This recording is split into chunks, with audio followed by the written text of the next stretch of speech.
اعوذ باللہ من الشیطان الرجیم بسم اللہ الرحمن الرحیم۔ السلام علیکم ناظرین، میں سیدہ آج 27 رمضان کا وظیفہ بتاؤں گی۔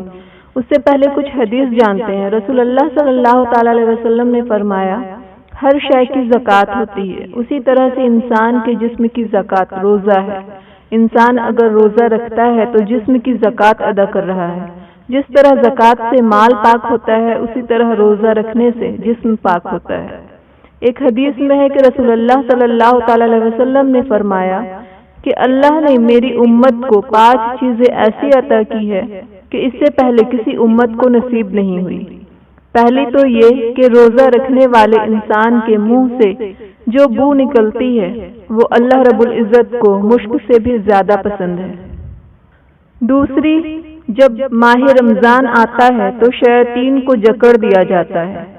تیسری بات، روزے دار جب تک روزے میں رہتا ہے فرشتے اس کے لیے دعائے مغفرت کرتے رہتے ہیں۔ اور چوتھی فضیلت، جب ماہ رمضان کی آخری رات آتی ہے تو روزے دار کے سارے گناہ بخش دیے جاتے ہیں اور جہنم سے آزادی مل جاتی ہے۔ اور پانچویں فضیلت یہ ہے کہ جنت کو ماہ رمضان میں سارے مومن کے لیے آراستہ کیا جاتا ہے۔ آئیے جانتے ہیں 27 رمضان کا وظیفہ۔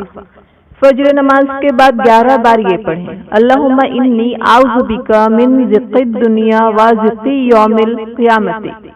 ظہر کی نماز کے بعد 11 بار یہ پڑھیں، اللہم انی اعوذ بک من الشک فی الحق بعد الیقین و اعوذ بک من الشیطان الرجیم و اعوذ بک من شر یوم الدین۔ عصر کی نماز کے بعد 11 بار یہ پڑھیں، اللہم انی اعوذ بک من عذاب القبر و من فتنۃ القبر۔